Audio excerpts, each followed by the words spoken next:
Yes, we are here. We are here with your amazing book choice this week, so I'm super excited.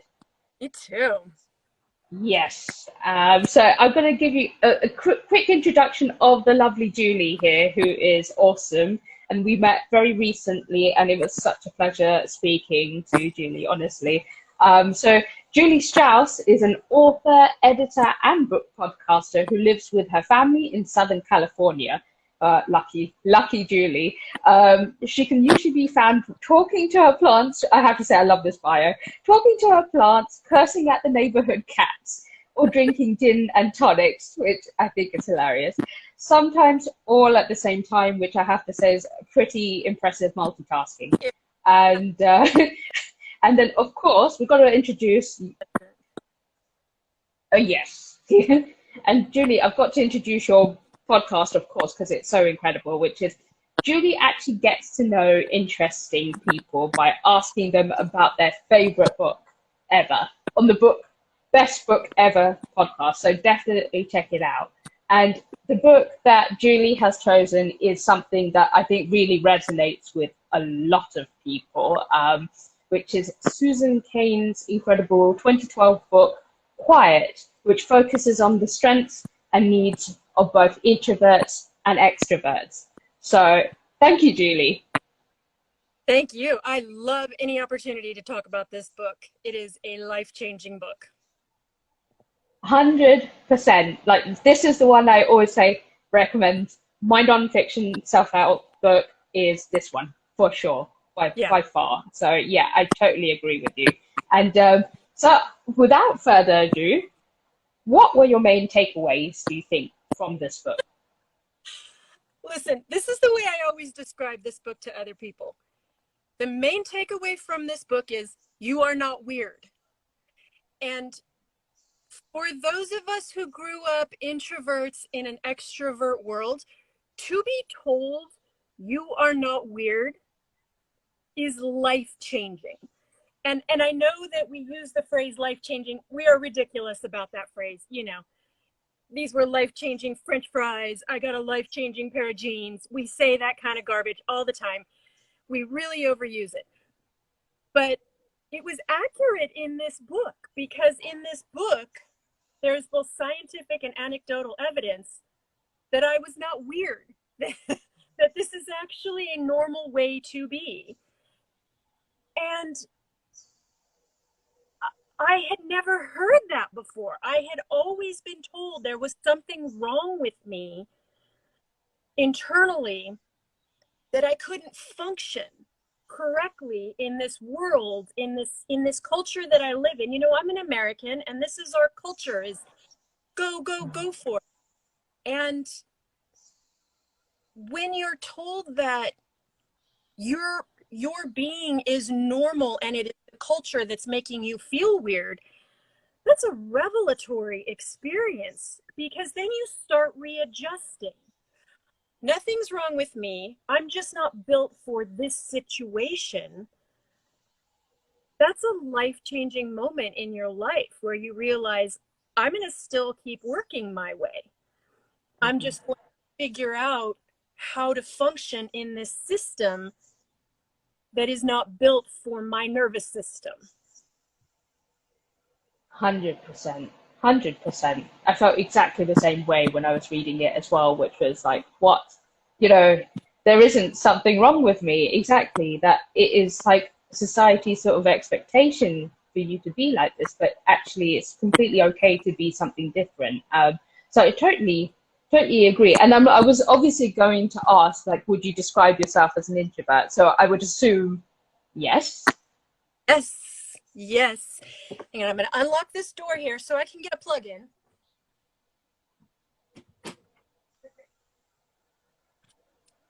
Sorry about that.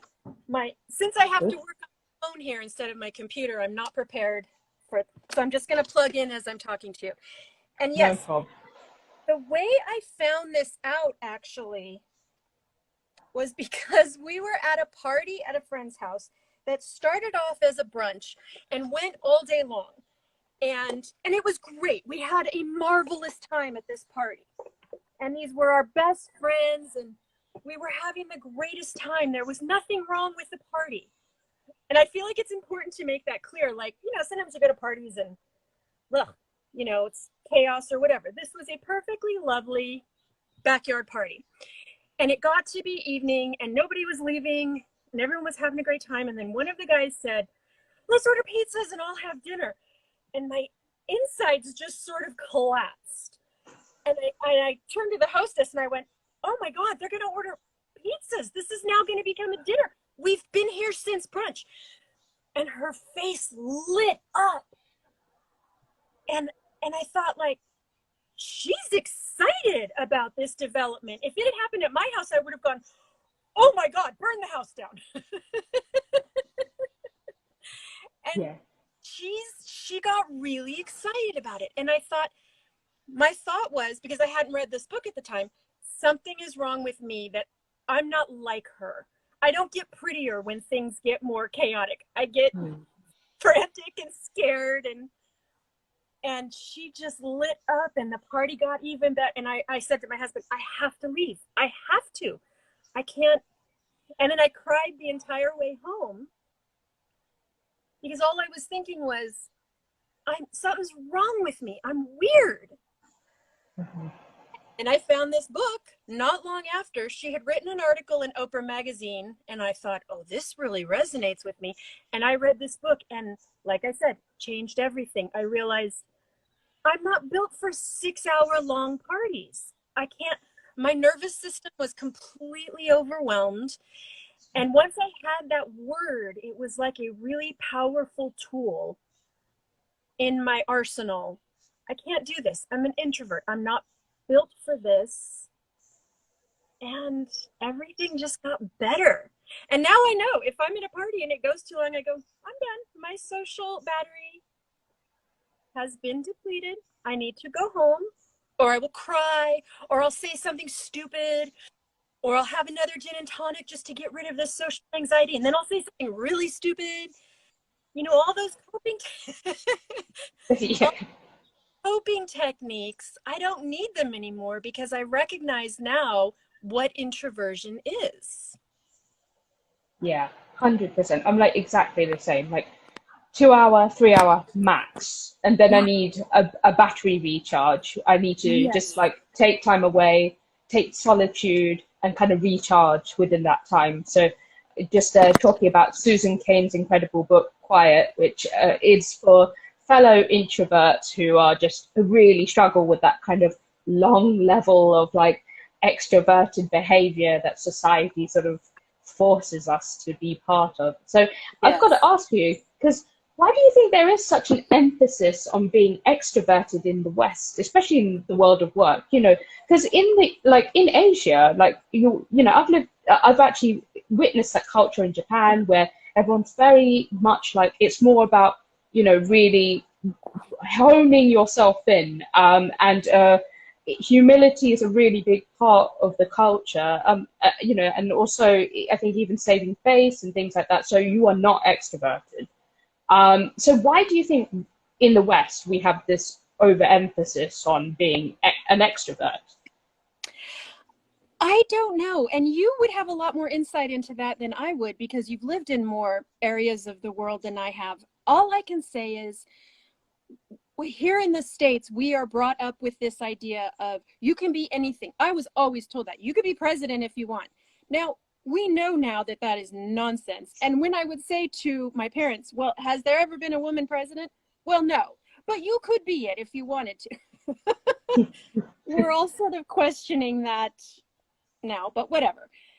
But that is sort of the ethos that I was raised with, is if you just go for it, you can do anything. And the instinct to stay quiet, to stay in your room, to read a book was always sort of seen as doing that instead of doing the thing that's going to move you forward. And I don't know, there's just something about our culture that it is so important to be loud and put yourself first, and in some people and in some situations that is great and that is right, and in many situations it is not. And if it doesn't work for your system and your nervous system, it's actually quite damaging. So I don't know, I would be interested to hear you answer that question, having lived in Asia and understanding the culture a lot more than I do. Yeah, I mean that's something I've always found is like even growing up within an Asian background, humility is a really, really important part of being a good person. So I think you sort of rein it back a lot further as a result. So, you know, we've always seen sort of kind of Western behavior to be a bit more brash and a bit actually Yes. sort of boastful. And so that is almost completely counter to how, you know, we've been brought up to be like, oh, we don't say, oh, I'm proud of this and stuff, even though, you know, obviously it does happen. But, you know, there is this definitely in terms of social respectability is to be humble. So it's really interesting that, you know, obviously it's very, very opposite in terms of in the West, we are all individuals striving, constantly striving, whilst it's a very collective nature in the in Asia, where it's like we're working together. We don't really believe in sort of individualism. So Yes. so maybe that could be, you know, that could be part of it. I'd be interested to hear also other people in on the conversation. You know, if you have any thoughts, it's always very interesting to hear like why it could be slightly different. But you know, moving on, and I was just like, so do you believe then that a lot of introverts are more highly sensitive than extroverts? Like, you know, like I've been called a HSP, which is a highly sensitive Mhm. person. So would you say introverts tend to be more HSPs than, say, an extrovert would be? Whoops.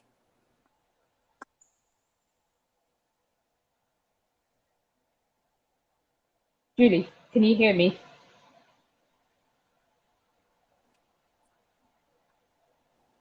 Julie, just quickly checking. I can see you. I can see you. I can hear you. Can you hear me now? Okay, then I'll just talk. Because you're frozen. God Oh, almighty. Um, I do not have scientific data about that, but from my anecdotal experience from being an introvert and from knowing a lot of introverts, I'm a writer. Almost every writer I know identifies as an introvert. Um, and the highly sensitive, the HSP designation seems to be more common in introverts. And again, I think it's a nervous system thing. I'm not sure of the science behind that, but that is what it has seemed to me in my experience.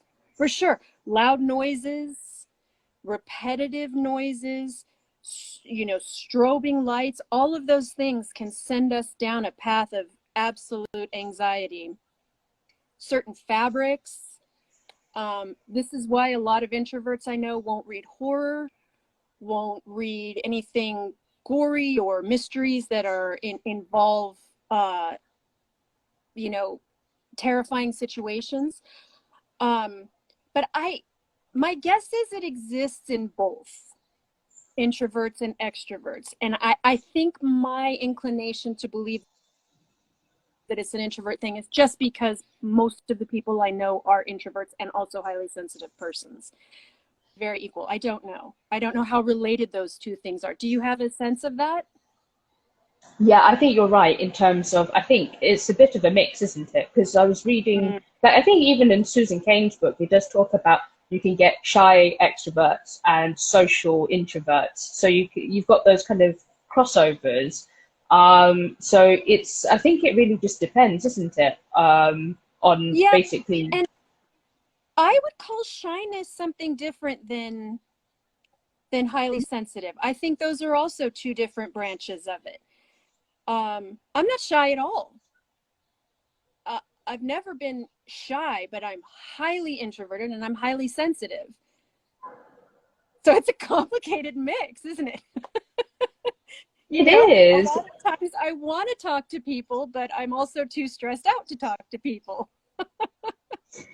Yes, definitely. I totally agree in terms of, I would say I'm quite a social introvert. I really Hmm. like talking to people, but I also like my very, very like alone time doing my own thing, just to sort of get my brain sort of in a sort of happy place, so I can kind of recharge and go back out and do the same thing. Yeah, But yeah, it's a strange thing, isn't it? It's very, it's a weird mix of brain chemistries with all of this, isn't it? And I it don't know whether really is. if it's environmental, is it nature versus nurture? It's hard to say, isn't it? Yeah, and I'm not smart enough to know those things. All I know is I saw it actually on a meme that I thought distilled it better than any other way of it, which was, you know, I love those very simple graphic memes that was just two battery signs, and it says, introverts wake up with a full battery, and by the end of a day or a social event, it's empty. Extroverts wake up with an empty battery, and by the end of the day or social events, theirs is full. Hmm. And this is the other thing I always recommend is get yourself an extrovert best friend. Like, I have one of my best friends, Jamie Albright. She's a romance author, the most extroverted extrovert you ever met in your life. And I call her my conference wife because whenever I go to a writer's conference, I room with her, and she sort of drags me to all the social events, which I would 100% skip if I were there by myself. I would go, no, I'm going back to my room and reading a book. And Jamie drags me along, but she's also sensitive and aware enough to know that when I say, I've had enough, I need to go, she is great because she understands that while she's being charged up, I'm melting inside. And I swear, having an extrovert best friend is just, it's like having a superhero shield, because you've got that sort of armor, and then they believe you when you say, I can't do this anymore. I'm actually exhausted. I'm actually going, I don't feel like talking anymore. And they believe you and they understand. And I have someone who goes, what, talk to them? What's wrong with you? Why don't you go to karaoke? What's wrong with you? It's fun. What's the matter? And then you start feeling that like, oh God, something is wrong with me. No, it's not. You're an introvert. It's okay. They're an extrovert who doesn't understand. That's okay. That's okay. So when you are with an understanding extrovert, they can sort of guide you into that situation and help you through it, I think. Yeah, no, that makes total sense. It's like a bit like that battery analogy, isn't it? Plus and Yes. minus, right? They're your sort of minus and plus just to kind of help you out in those situations, right? Yeah. I'm like, it's Yes, true. exactly. It definitely makes it easier because then it doesn't, all the responsibility doesn't fall on your shoulders to be super social in those situations, which makes it much easier to kind of manage, I think. Yes, exactly. And you have to show the same respect to them. It's, you know, my extroverted friends had a terrible time during lockdown. My extroverted family members, my mother lost her mind during lockdown. She's a very, very extroverted person. And and you have to also show a lot of respect for that, because if that's the way your system works, then this other person who's saying, "Can we just go into a dark quiet room and read books without talking?" That's going to make them lose their minds. And so I just think it's really important, and that is the other thing this book gave me, is if we are understanding that our systems are built differently, what a phenomenal way to communicate and to show empathy for each other and just understand neither way is right or wrong. We operate very differently. Definitely, especially in the workplace where you just get such a mix of people. It's Yes. like it's impossible. It's not even healthy to have a work environment with only extroverts and only introverts? Sure. No, neither one would work. You really do need both. I don't know, unless I'm trying to think of a workplace where it would be all introverts. You know, you're tempted to say something like a library, but you do need an extroversion personality to run a library. You need someone to coordinate cultural events and talk to irate customers. I mean, every business needs a healthy mix. Absolutely. So like for you, how do you think environments kind of affect introverted people, or in your case specifically? In my case specifically, if I am overtired, it's automatically changes my entire perception of any environment. But also, I can handle loud, crowded situations for a very short time if I am prepared. For example, we live here in Southern California. We have season passes to Disneyland, which a lot of people are surprised to find out that my kids and I go to Disneyland a lot. It's because I know exactly what to expect. It's as familiar as our local playground to us.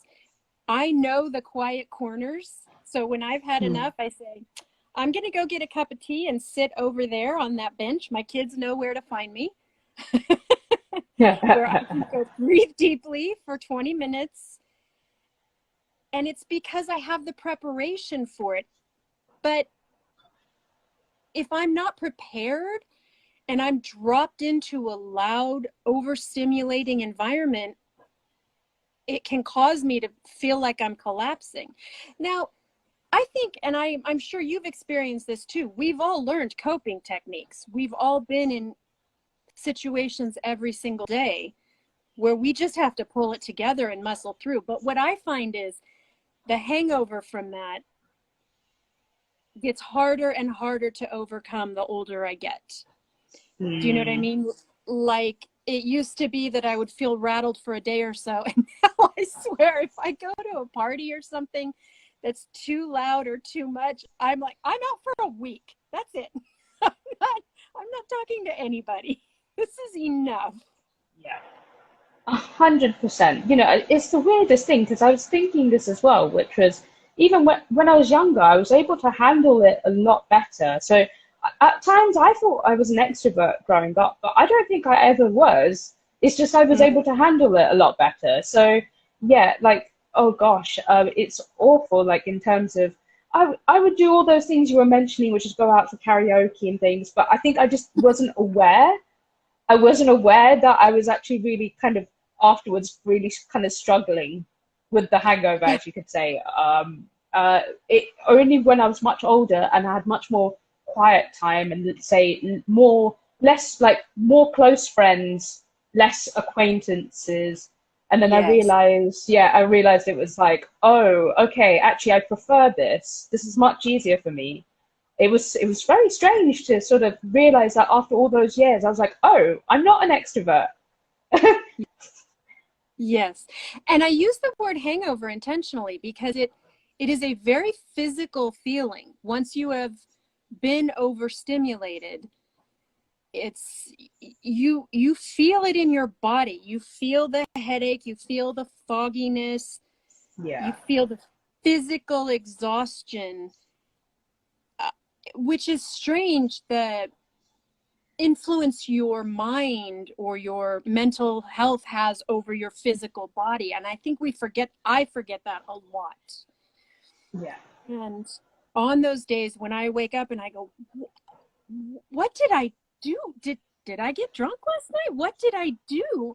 No, there was nothing like that involved at all. I just got overstimulated and my body is reacting and rebelling to that. And it would be nice if we could think it away, but we can't. Our bodies have other plans for us, unfortunately. Sad, but true. Yeah. You know, it's just easier to flip the switch on and off, I think, as an extrovert, but it's very hard as an introvert to do that. And so do you think How do you think we can be more inclusive of different types of people, especially in these sort of groups, whether it's in a workplace, in a friend circle, in a social like event? Like, how do you think we can get better at being just a bit more like open to lots of different types of people? First of all, magazines can stop writing articles like how to be more extroverted, because you know what? They can shut the hell up. We're doing our best here. They can all start writing articles like how all you extroverts can shut the hell up. Leave the introverts alone. But realistically, I once went to a writers conference in a space that there was sort of a loft space upstairs, and there was a giant sign in front of the stairs that said introvert space only, everyone's welcome, no talking, no eating. And so and there were a bunch of chairs and they were all spaced out, and I think it was a 3-day conference, and there were people who stayed up there the entire time. Wow. Most of us went up in between speakers or for the lunch break or for 20 minutes just to sit alone. And it was this feeling of everybody in this room gets it, even if they don't feel it, even if they never went upstairs to the introvert room. And from that room, you could still see the speakers. It was actually an introvert's dream, because we could be at the conference, we could watch everything, but we didn't have to talk. It was so, and that's so good. Isn't it so great? And it was such a small gesture that just let the introverts know, we all know this is a lot for you. Here's a spot for you to take a break and have some solitude for a few minutes, but not lose conference time, which is what happens in the workplace frequently, is that you need to go take your alone time. You're frequently missing out on meetings or consultations or one-on-one time with the people you're supposed to be learning from or teaching or selling or buying from. And it can be detrimental to a career. Whereas if you're in a situation where this space is set up, we acknowledge that this is what some of you need, that already is a massive step. I think like these open plan offices, it seems pretty simple to me. Make it optional. You know, an open plan office is a nightmare for an introvert. It's terrible. Closed off little cubicles is terrible for extroverts. And if we can all if that acknowledgement is just there, you have the option to work in the space that feels better for you. First of all, just being acknowledged is fantastic, because you automatically know, no matter what I choose to sit today, I am accepted for the way I work. And then also you can move into the environment that suits you best for that particular work day. It's a great system. And I think this book is a great way to get us all to work well together, because I have handed it to people who identify as extroverts and said, this is how you can understand me. And I have handed it to parents, extroverted parents of very introverted children, because that's a huge one too. When you have a kid who has the opposite mentality or the opposite psychology of you, that is a tough one to navigate. And this book is a great starting point, just to understand this is how this person I live with or work with or am married to or am parenting, this is how they are feeling, this is how they are reacting. They're not trying to be oppositional or defiant or insubordinate. This is how their body works. That's, again, I'm going to use this word, it's life-changing. It's revelatory, because now we work together, and the opposite works for the introverts as well. They are literally collapsing under my little cave dwelling system. I mean, listen, not everybody is the homebody that I am. And if I tried to close Jamie into my house and have her sit here and read books with me all weekend, she'd have to be locked up, right? And the key to our friendship is really understanding that difference. Yeah, 100%. I totally agree. Like you was talking about the workspace and the open space, and I was just thinking, oh God, there's I used to work in a WeWork space, and there were times where it was a bit of a struggle because everything is open plan, but then Yeah. thankfully there were those small booths where you could just sit inside, and it was like literally like a cocoon. Yeah. And it was the only place I would run to during lunch because it was just my place where I could just sit there quietly and kind of just take a breath. But yeah, absolutely. Gosh, it's so important to have such a wide range that works for everyone. And so with that in mind, what rating would you give this out of 5 stars? Oh, 5. 10. 5 stars. 10. Amazing, amazing. And that's really good to hear, because I hope everyone who's listened in today will consider looking at this book, and it might help you if you are an introvert, if you're an extrovert, you feel like you need to learn more about this subject. This is definitely a really, really helpful book to get started. So again, huge thanks, Julie, for joining me today and chatting to me about this amazing book that you've chosen to showcase. Thank you for having me, Shashatine. I'm so sorry for all my technical difficulties. I don't know. I don't know. Whatever. My house is haunted or something. But I love talking books with you. So thank you so much for having me and this chit chat. Definitely. Me too. And we will do it again sometime. I'm sure of it. So I'd love awesome. to. Yes. Listen to Shashati on my podcast. It was the most fun conversation. She was a delightful guest. Oh no, we had so much fun. It was such a mind-blowing, just like a real mind-blowing conversation. So I really appreciate it. It was such fun. And so yes, please keep in touch. We will definitely be in touch.